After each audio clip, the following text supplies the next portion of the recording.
962, a real classic Group C car, if ever there was one, the Porsche 962. And we're racing then as they, with lights ablaze, come out of Club Corner over the start-finish line. Let's hope they can this time get through Abbey with no problem. And Hervé Ragu sees off Gareth Evans. So it's the Porsche that leads, the Mercedes is second, and third and fourth are the two Lancias. Number 5, Roger Wills, and number 6, Nicolas Menassian, who I think is going to win this race if he keeps his nose clean. Okay, clean start for them this time through then, and it's Hervé Ragu that leads the way in the number 17 Porsche 962, coming out now, as you say, lights ablaze, and through to Aintree, he leads the way. Then it's just winner Gareth Evans, then in is Roger Wills. Nicolas Menassian is in 4th place in the second of the Lancias. Paul Clemens Mascanda is in 6th place up towards Brooklands. Yeah, the two Lancias running side by side there. 6 goes ahead of 5, and Nicolas Menassian takes 3rd place.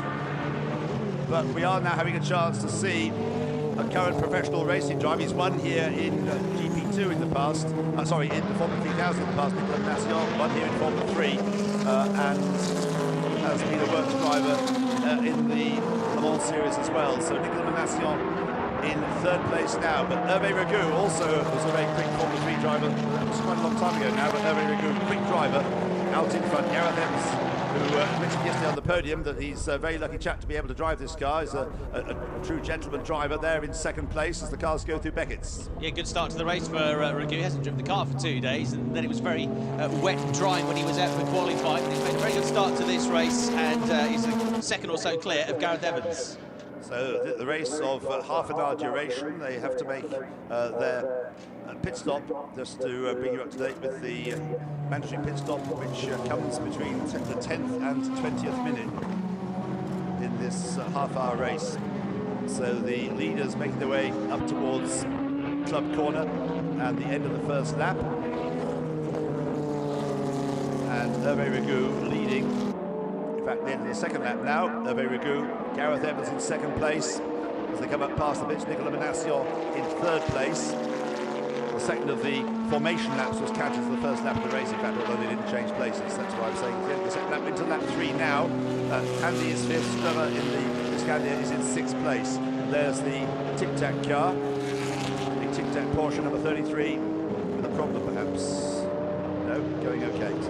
And Peter Merrick is now onto the tail of Iskander as well, which lost a place in the previous lap to Steve Tandy. The leaders heading up towards Brooklands. The gap, I think, starting to come down with Gareth Evans' silver Sauber Mercedes closing up, inching up towards the tail of the Porsche. Well, I don't think he's going to find Hervé Ragu easy to overtake. Hervé in the... I think a lot of people would, members of Group C, would like this car to win simply because it is so reminiscent of Group C in its heyday. The Kramer brothers ran the car. It was mainly driven by Thierry Boutsen, and it's going through the Belgian driver. It's going through, so that's another reason why Hervé Ragu would like to be able to win this one. Heads over the brow, up towards Maggots for the 3rd time in the race, 3rd lap 3. Okay, here they go. Henrik Linkenberg on the other side of the track looked like he was going slower than he should be, going out of Aintree, the Tic Tac branded car. The leaders make their way through Beckett's. Gap's come down a little bit more since I saw them last. It's only creeping down. And Nicolas Menassian on a very similar pace to them, then running in 3rd place. Then Peter Merrick still trying to get ahead of the Viscanda and getting very close to him now. So the 102 Spice trying to get a place as he goes on Angus Straight. Talking of Spices, Mike Donovan working his way up the pack in 12th place last time through. Leaders going through Vale. Hervé Ragu still out in front. And as they come out of Club Corner, we should see... Here we are, yes, coming up to the end of the lap. These two pulling well clear of the 3rd place Nicolas Menassian, who at the moment settling into the Lancia. I don't know if he's ever driven the car before, but Nicolas Menassian in 3rd place, putting in quicker lap times now. But at the moment it's Porsche, Sauber Mercedes, and then Lancia. I suppose Nicolas also got this disadvantage of most of the field have had one dry race already. He's only been out there in the conditions, so Menassian coming up towards the left-hander and heading up towards the Wellington Straight. Menassian got to get used to the car as well, of course, and the Peugeot previously, so it's all against him, but he's got up to 3rd place. Having a dice down on the inside there to try and take the lead there was Gareth Evans, but Hervé Ragu totally fairly just occupied the middle of the road. As if to say to Gareth, well, if you really want to have a go, go for it, but he didn't, so he's still in 2nd place. The Mercedes still 2nd, the leading car, still the Jägermeister Porsche. Hervé Ragu at the wheel, comes through Woodcote. go past the national race pits. We're going to have another pass from the Sauber Mercedes to charge its way through into the lead. Yes, we are. It goes through on the inside, going in the top corner. So Gareth Evans now has the lead. Very good, picking through the corner, gets back onto the tail of the Sauber Mercedes, but I think we'll find the Sauber will stay ahead. Yeah, just stretching away now, and through maggots they go, and the gap widening. So, and also, I think starting to come back at them on this lap now is the number 6 Lancia, driven by Lancia, the French driver. So only inching up towards them, but he's definitely finding his rhythm and finding his pace. Yeah, I think that's right. I mean, given the, as I say, I don't think he's ever driven the car before. So Nicolas Menacion may have driven it up the road or around the paddock, but he's not driven it in anger on the racetrack until just now. So he is beginning to close up on Gareth Evans, and of course now the first car he'll reach at the top 2 is going to be the orange Porsche into Club Corner, and they have got the pit stops also to think about. Getting on the grass there, back on the track is the Courage, I think that was, and Menacion through in 3rd place. Still the fastest laps being set by Gareth Evans. Got Menacion through Abbey then. Roger Wills is 4th in his Lancia, number 5. Steve Tandy is 5th in the number 27 in the number 27 Nissan, and then in 6th place Peter Merrick, with Mike Donovan not coming through the pack quite as rapidly as we thought he might. He had a misfire on Friday, which wasn't totally cured yesterday. There's David Mercer with the windscreen fitted back in his spikes, but going slowly. And it's wheel to wheel for 5th place. And Steve Tandy just driven all the way around the outside of Roger Wills. He sort of started the move on the way into the loop, couldn't quite get through, but he stuck with it, stayed around the outside, and on the exit of the loop he got through ahead of Wills. Good move that. Well, Hervé Rigoux is hanging on to Gareth Evans. Evans isn't going to be able to relax at all. So Steve Tandy up into 4th place. Nicolas Menacion in 3rd place. Not yet on terms with the 2nd place Porsche. He's going to get there. There's the leader into Beckett's after Maggots. Yeah, Rigoux definitely held on to the race leader, but since I saw them last, the gap has now for the first time really started to widen between them. Get on with this. You probably suspect that Menacion is going to get quicker and quicker in the Lancia as the race wears on. Tandy got that place, is now 4th, pulling away from Roger Wills, and into 6th place, having got the place on the previous lap, is Peter Merrick Spice. Behind him, Richard Eyre in the Jaguar has moved ahead of the Viscandia. So Peter Merrick now up, sorry, not Peter Merrick, Peter Stubber down to 9th place, down to 8th place, I mean.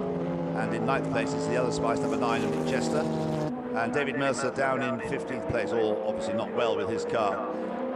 So leaders through, and Hervé Rigoux, I would say, a little bit closer that time through, although no, it's not deceptive there, because the fastest lap set again by Gareth Evans in the lead after 5 laps. Yesterday we got 15 laps out of the 30 minutes. I think it's fair to say Hervé Rigoux is quicker in the first part of the lap, through Abbey, through Farm, through Village, and through the loop, but once they get up to Brooklands, Woodcote Copse, that's where he lost out last time. He closed back up at the start of this lap. He's not right back with the race leader, but he's only half a second or so behind him. Absolutely. So, it's curious, as I say, it's the first half of the lap where he can close up. So the more powerful Sauber Mercedes able to stay in front on the second half of the lap. We used to say the first half of the lap was the fast part of Silverstone. Now it's the second half, really. As they come through Woodcote Corner to the second part of the lap, heading towards Copse Corner. That's where the Mercedes can stretch its legs. Yes, it's a noticeable gap compared with what it was as they came into Brooklands just now. Yeah, just coming out of Copse Corner, going to lap the 112 Jonathan Fay-driven Tiger, which will hopefully stay out of the way. Pulls to the inside, sees them coming, and they're nipped by on the way into Beckett's corner. That was good driving by him. He saw it coming and stayed offline. The gap will come down a little bit more between the top 2. That was largely because Hervé Rigoux's considerable experience of racing helped him know what to do in traffic, whereas I think Gareth Evans a bit more circumspect in that bit of lappery that they needed, and so passing the Tiger of Jonathan Fay, and so that enabled Hervé Rigoux to close up once more. Lap 6, and in 3rd place Nicolas Menacion has just done his personal best lap. He's 3.5 seconds behind Hervé Rigoux, but if he can catch Hervé, he'll catch them both really, because Hervé Rigoux is now right up behind the Sauber Mercedes once more as the cars come through to start the 7th lap. can see when they're coming to your side just how close the Porsche is to the Mercedes. Yeah, very much so. So the Red Jägermeister-backed Porsche closing up. Once again under braking into Village Corner. Very, very difficult to get through into the lead. Although we have seen Steve Tandy with that move around the outside of Roger Wills, but I think Gareth Evans is going to be quite easy to pass as that. And out onto the Wellington straight they go. The gap just widening up slightly between the pair of them, and I think perhaps falling away a little bit now is Lancia. In fact, no. Last time around, he did a quicker lap than the leader, but it's not by much. But it was his personal best lap, Nicolas Minacion. So as he gets more accustomed to the car, but again, Hervé Rigoux right up behind Gareth Evans, who will certainly know he's been in a race at the end of this. Comes on to the National Pit Straight, and it is still the Mercedes ahead of the Porsche. Again, the Porsche has to drop back on the straight. Doesn't have the power to live with the Mercedes. I think the twin turbo engine in the Mercedes, as opposed to a 3-litre engine in the Porsche. And of course, these races not about fuel economy in the way that Group C racing was. A rather smoky car going past me here, number 164. That's Adrian Watt with the Argo. He'll smoke his way up to you in a moment, Chris, I think. Yes, very much so. That's not going to go much further, is it? That's almost certainly heading for the pits. Ian, from the pits. Yes, Russell. The reason that Henry Lindbergh, the 33-962, the tic-tac car, is in the pits and retired is a broken gear lever. A broken gear lever on the 962 for Henry Lindbergh 33. Thanks, Russell. Well, it stopped smoking now that we picked it up on the camera. There's the Courage. About to be lapped by the two leaders again. They're nose to tail as they Hervé Rigoux tucked right up behind Gareth Evans. They go through on the inside of the, I don't think he saw them coming really, number 71 Georg Schalgren with the Courage C626S. Francis, back with you, Chris. Yeah, Don Miles, number 140, and the Jaguar is the next one. They're going to lap. A little glance up the inside there from the number 17 Hervé Rigoux car. The Porsche tried to squeeze into a gap that really wasn't there, and he stays with it, coming out of the corner, coming out of Aintree, and no, not quite close enough. He's going to be at Brooklands. He'll have to break up late again to do anything. Yes, the Porsche just tested to have the power of the Mercedes on the straight, but I must say that the orange nose was tucked under the rear. They're snapping Don Miles with the Jaguar XJR 5B. But Hervé had that orange nose, Jägermeister nose, right under the rear wing as they went into the loop that time. Coming out of Woodcote then, ahead of them is the number 30 Momo liveried Nissan of Peter Garrett. That Momo livery more associated with perhaps Porsches actually, but the car raced in the IMSA series in the States. Up the curb he was, didn't he? Yeah, because he almost got squeezed by Peter Garrett there. Despite the blue flags, the Nissan driver almost didn't see the race leader coming, or maybe expected him to go the other side. The gap very suddenly squeezed upon the race leader, so he had to take to the curb. Yeah, so I felt I gave the wrong impression earlier on about this being a pit stop race. Of course it isn't. It's a half-hour blast to the flag, and in that bit of lappery I think Hervé Rigoux lost out because Peter Garrett didn't leave him any room at all, whereas Gareth Evans was going to hang about and went right over the curb, as Chris says. So Nicolas Minacion in third place, putting in quicker and quicker laps in the Lancia, but unable to lap quite as quickly now as Gareth Evans and Hervé Rigoux. We've come through to complete lap 8. We've got 13 minutes and a few seconds to go. This time the Porsche not quite as close to the Sauber Mercedes as it was a lap ago, but I think he'll be able to make that up again in the next bit of the circuit. Yeah, this is a strong Swede here coming through Farm. Yeah, good again on the brakes into the village, just grabs half a car length, nudges up again a little bit closer to the tail of the race leader, a lot closer actually coming into the loop. As soon as they come out through Aintree to the Wellington straight, the Sauber Mercedes will start to creep away again, but he's got the gap down to a car length or so. I think we'll find Mike Donovan, who's risen to 9th place, about to take 8th if he hasn't already done so, from the Scandia, number 21. They were running very close together, and Mike putting in quicker and quicker lap times in the second of the C2 cars, having started well back on the grid. Meanwhile for the lead, that gap that had opened up has been totally whittled away by Hervé Rigoux, who's once more right up behind the Sauber Mercedes as the cars make their way onto the National Pit Straight. With 12 minutes and a few seconds to go, turn through Cops Corner. Minacion in third place, kind of matching the times of the leading two cars now, rather than going quicker, not catching them therefore. Mike Donovan has got that place, and he's pulling away very rapidly indeed from Paul Stubber. So he's got a long way now to try and make up the next place. That's going to be Richard Eyre that he'll come up to next. Again, very late on the brakes for the second place car on the way into Beckett's, but he loses a bit of momentum coming out through towards Chapel. Yeah, that I think was almost an attempt at overtaking, but he went wide, as you say, and got off the line, and so he has dropped back a bit for the moment. But as we've seen on previous occasions, Hervé Rigoux knows how to use the strong points of the lap for the Porsche to close the gap down again. Comes into club to end lap 9. We got 15 laps out of the race yesterday, out of the half hour. It should be the same, I think, today. Gap 1 second between the top two. Nicolas Massiot in the Lancia can see them ahead of him on the straights, but can't get any closer. His lap time's still about the same, or slightly slower. Back into the race goes number 164, Adrian Watt of the Argo. Yeah, I get the feeling that Hervé Rigoux can almost do with waiting. Sometimes he has got too much pressure from behind, waiting until as late as he can to try and get the lead of the race, because otherwise, with that sauber Mercedes being quicker on the straights, he's going to be the sitting duck on the final lap, so he almost wants to leave it to the last lap or two to try and make his move. Ian, from the pits. Yes, Russell. You just mentioned Adrian Watt rejoining the race in the 164 Argo. That was due to a brake duct coming loose, so the team got in and under, removed the offending part, and he's away. Thanks, Russell. Talking of things coming loose, the left-hand door of the Vescander has come loose. It's flapping around, not come so loose, there was a bit of smoke there from the Vescander as it comes into Abbey. But it's only so loose that the organiser will be concerned. But we've got the leaders back at Beckett's. Yeah, just making their way towards Beckett's now, and it's the same old story really. The gap has sort of ebbed and flowed between half a second, a couple of tenths of a second, maybe out to a second sometimes, but it's back to less than half a second now as they come onto the Hanger Straight. And Gareth Evans goes to the left-hand side of the track. Hervé Rigoux sits in his slipstream as best he can. He's as close as he's been for a long time on the Hanger Straight, coming into Stoke Corner now. But certainly these Mercedes pretty bulletproof cars, so it's going to be down to Hervé Rigoux finding some way of unsettling Gareth Evans, who's not done anything like the amount of racing that the Belgian has, as they come into the final part of the lap. 10 laps completed. We've got 9 minutes and 15 seconds, just 9 minutes and 15 seconds to go.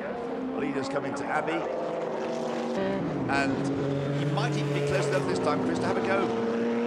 Yeah, he's stuck with him for the whole lap now, hasn't he? So this is better from Rigoux, and holding on to the tail of the Sauber Mercedes, inching up ever closer to the rear wing of the Silver Bullet, the lead of the race. And out they come now, and he really is tucked up behind the rear wing of the race leader as they come out through Adrian onto the Wellington Straight. This is as close as he's been in. Yeah, but the Mercedes still has the power to accelerate away from the Porsche. But again, Hervé Rigoux closes up, having on the previous lap, the lap they just finished, set the fastest lap of the race. So he's unrelenting in the pressure he's applied to Gareth Evans, who accelerates out of Midfield now onto the National Pit Straight, and will probably be able to open up the gap a little as they head towards Cops Corner. That, of course, is where Gareth Evans took the lead earlier on in the race, coming into Cops Corner, and he's going through there. Now the gap stretching, now contracting again as they head up towards Baggett's and Beckett's. Doesn't sound like the engine firing properly on David Mercer's Spice. The number 41 car, I think, headed towards the pits as he goes very slowly, or fairly slowly, up the Wellington Straight. The two leaders on the other side of the track making their way through Beckett's now, and Hervé Rigoux. Again, he's getting very close to the tail of the race leader, up towards Chapel. Here they come then onto Hanger Straight. Gareth Evans is occupying the middle of the road, moves over to the left. Hervé Rigoux not going to be close enough to take a dive down on the inside. Yes, David Mercer's team's hard work overnight hasn't been rewarded with a good result. He's way down the order, several laps behind. Leaders coming into Club Corner, and Hervé Rigoux, I think, trying to rehearse his last lap, isn't he, here, trying to get himself as close as he can to see whether there's some way he could get through that corner quicker and across the line ahead of the Mercedes on the last lap. But that's 11 laps. 7 minutes and 20 seconds. I would say 4 more laps we should be able to manage. In third place, Nicolas Massiot has just done his personal best lap of the race, which is quicker than the two ahead of him. And through the inside, Chris, We have now got a race leader. That was a lovely move to carry great speed out of Farm, and Ragu tucked it at the inside on the way into Village. It's the point of the circuit where he has been quicker all the way through the race. Now he tries to make his escape. Now he creates himself a 3 or 4 car length advantage coming onto the Wellington straight, but we know the Sauber Mercedes is quicker in a straight line. If Hervé can get, and he has done on this lap, into the braking zone for Brooklands before the Mercedes can get level with him, he's going to be okay. But of course the other place, as we saw earlier on in the race, where the Porsche is vulnerable, is heading towards Copse Corner. Gareth Evans is well aware of that, will now try and put himself into a position where he can pass again, as he did earlier on in the race. Hervé Ragu sitting to the left-hand side of the road, heads into Copse Corner, got there just ahead. Now he really has to cash in on the next few corners to build up a bit of a gap. And Nicolas Menassiol, whilst these two are swapping places, may be able to get a little bit closer. Okay, what's the braking going to be like at Beckett's then? Because Hervé Ragu has been better on the brakes through Beckett's up until this point, but now the roles have switched. It might be Gareth Evans' turn to brake a bit later and have a target to aim for.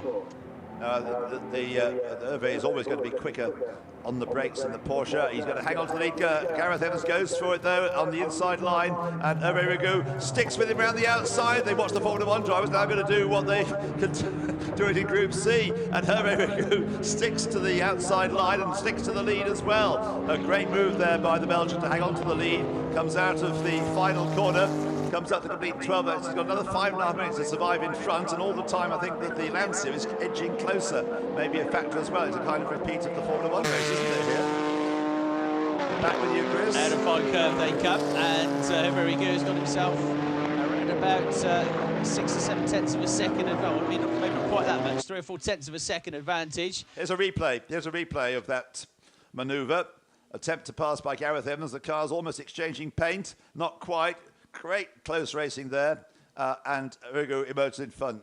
And there may be a bit of orange paint on the silver car. Now they're coming down towards Brooklands, and I think Gareth Evans is going to make a go for it. No, but Hervé is the later breaker and gets into the corner in front. And what you've noticed throughout this race, the immaculate lines that Hervé Ragu has taken, you might think for a moment he might, but this is the sign of a professional driver, and really is doing a brilliant job to keep this Porsche. Now he's got ahead of him, ahead of the Mercedes. Comes through Woodcote. But again, the Mercedes has got the power to get up alongside the Porsche. And it's going to happen, and he's going to go through, but no, he was going to turn on the line, but the Mercedes was there, so Hervé had to jig to one side. The Sauber Mercedes back in front. Chris, here they come. He is, yeah. So it is 2 to 3 car lengths advantage now for the new race leader, the revised race leader, Gareth Evans. And I am looking at this Lancia, which is coming at them now from 3rd place. Nicolas Menassiol in the Lancia LT2, car number 6. I think you'll find at the end of the lap he's much closer towards them, thanks to their infighting. We've not made this 1,000 kilometres rather than just 30 minutes, but the 6 hours. Coming down into Stowe Corner, the Mercedes in front once more. Hervé Ragu in 2nd place. His plan A didn't work. He's got to have plan B to work out over the last couple of laps. We're on lap 13. Time for 2 more laps, I would say. Same as yesterday, 15 laps. Hervé Ragu quicker there through the final corner, club corner, right up behind the Mercedes again as they come up towards Abbey. So is he going to have another attempt to do what he did a few laps ago? Back with you, Chris. We now have some traffic as well between now and the end of the race that we're going to go up to probably somewhere on this lap. They're going to start to lap the slower car. 6 to deal with, so this could be another opportunity for Menassiol, who's absolutely flying after them, you know, in 3rd place, reeling them in, and we've still got the Mercedes Sauber in the lead of the race, but Hervé Ragu is hanging on to him, and then as they go under the bridge now, out of entry, comes the 3rd place car of Menassiol. Yes, he's just done his personal best lap, but the fastest lap of the race was done last time around by Gareth Evans in the Mercedes, so the Sauber Mercedes in the lead, the Porsche pursuing it through Brooklands up to Luffield. There's the Lancia, much closer, as you say, Chris. What a gorgeous looking car that is, a wonderful livery that it has. And one of the great fascinations of the Group C was the livery, except for the, I suppose, fairly dull silver Mercedes, which comes out onto the National Pit Straight. The Porsche behind it, there's the Lancia in 3rd place. I think he's going to run out of time. 1 lap to go after this one, through Copse Corner. Mercedes, Porsche, Lancia is the order still as they come up towards you, Chris. And there are 5 cars, 5 slower cars making their way through Beckett's, and in towards Beckett's now goes the race leader. Lucky enough to get past some of them on the Angus straight, but he's not going to get past all of them on the Angus straight. And this might be the opportunity for both Ragu, and it might even be half a chance for Menassiol. So the Sauber still leads. And as you made the point very pertinently, there's a load of traffic ahead. There's the Courage, there's the number 12 Porsche to be lapped. That's the car Russell Kempnick. And in this traffic, what's going to happen? Well, they've got past the Courage. Ahead of them is more traffic. Now, I think Hervé is going to be cleaning the traffic, isn't he? Lancia, of course, was the driver a few years ago here. Had the Peugeot had a big crash whilst lapping back markers at Chapel. So on to the last lap. On the last lap, going through Brooklyn's vigorous waving of the blue flag. The marshals well aware what's going on. Diving down on the inside, there's a lap of back marker. Back with you, Chris. Yeah, it's absolutely thick with traffic down here. It's worked out quite nicely so far for Gareth Evans. Just got a little bit bogged on the way out towards the loop. I mean, Aston is the one that seems to be gaining most ground because he hasn't got through any of the traffic yet. So the number 6, Lancia Martini, still in third place. He's going to get past 2 of them on the way towards Rutland. He's going to go 3 abreast to do it as well. Yeah, well, I think he's going to sort himself out with the Mercedes in front and some racing going on behind from some slower cars. There's the Mercedes. There, where is the Jägermeister? He's got delayed, hasn't it? So I think it's all right for Gareth Evans. He did spin on the last lap of the race because he was carved up by a Porsche yesterday, not the Jägermeister car. Another one, Von Miles getting in the way, and the Lancia is coming up alongside Hervé Rigoux. There it is, Nicolas Menacio. You've not quite got him in the picture there. There he is. So we've got the Porsche and the Lancia running nose to tail. So the one who's gained on this final lap through the back markers has been Gareth Evans. The one who's lost out in the traffic has been Hervé Rigoux, who's now being challenged. Here he is coming into Beckett's. And the Lancia's gone through. Menacio with a great run out of Cops Corner, flies through. By the time they get to Maggots, he's already 3 or 4 car lengths clear. And actually, Rigoux is still to get past the back markers. He's wondering if he's got a problem now. So you've now got Mercedes leading from Lancia, Porsche down to 3rd. I think the gap is too much, isn't it? But Nicolas Menacio now has really settled into this Lancia, which he'd never driven before, comes down into Stone Corner. The Mercedes leads, the Lancia is 2nd, the Porsche down to 3rd place after such a good fight by Hervé Rigoux. It's now Nicolas Menacio who takes up the cudgels for France in the Italian car. But it's going to be a win. This is the last lap. The checker flag awaits, and out of the club corner to take the checker flag for the 2nd time this weekend in the Group C races. Gareth Evans wins, but a tremendous drive by both of the drivers behind him. Nicolas Menacio coming through to take 2nd place in the Lancia, 2 seconds behind.